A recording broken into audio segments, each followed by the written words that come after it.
Mauvaise nouvelle, les salles d'escalade sont plus polluées que ce que l'on pensait. Et c'est pas seulement qu'à cause de la magnésie. Une étude publiée récemment par le PFL et l'Université de Vienne démontre que les chaussons de grimpe sont une source majeure de pollution de l'air en salle. En frottant contre les prises, elles libèrent des particules de caoutchouc qui se retrouvent en suspension. Ces particules contiennent des additifs chimiques proches de ceux qu'on trouve dans les pneus de voiture.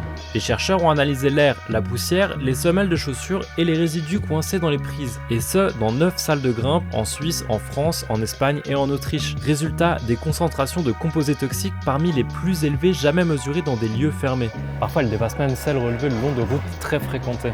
Parmi les 15 additifs identifiés figure le 6-PPD, un antioxydant lié à la mort de saumon dans les rivières nord-américaines, ou encore le benzothiazole, utilisé pour renforcer le caoutchouc. Ces substances peuvent être inhalées ou avalées par des peaux dans les voies respiratoires supérieures. Selon les auteurs, les grimpeurs exposés régulièrement inhalent des doses plus élevées que celles mesurées aux abords des routes ou chez les employés d'usines de recyclage. Les pics de fréquentation aggravent particulièrement la situation. Plus il y a de monde, plus il y a de particules dans l'air. Et l'autre problème, c'est que la ventilation des salles n'est pas toujours adaptée.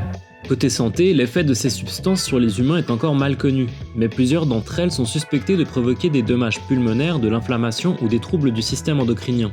La magnésie en poudre pour les mains peut aussi présenter des risques pour la santé, c'est la raison pour laquelle elle est interdite dans la plupart des salles. Nous avons contacté plusieurs salles en Suisse romande pour savoir si elles prennent déjà des mesures pour garantir la qualité de l'air. Celles qui nous ont répondu affirment avoir installé des ventilations efficaces et des capteurs de qualité de l'air, ainsi que de la moquette dans les salles de bloc pour mieux garder les particules qu'ils aspirent régulièrement. Pour les chercheurs, c'est sans équivoque, il faut mieux ventiler les salles. Mais surtout, ils appellent les fabricants à changer la composition chimique de leurs chaussons. D'ailleurs, l'association suisse des salles d'escalade, dont fait partie une 70aine de salles en Suisse, est en train de rédiger une prise de position sur cette étude à l'intention de constructeurs de chaussons d'escalade. En attendant, vous pouvez varier les horaires pour éviter les pics de fréquentation, aérer les lieux et surtout arrêter de brosser les prises comme des gros bourrins.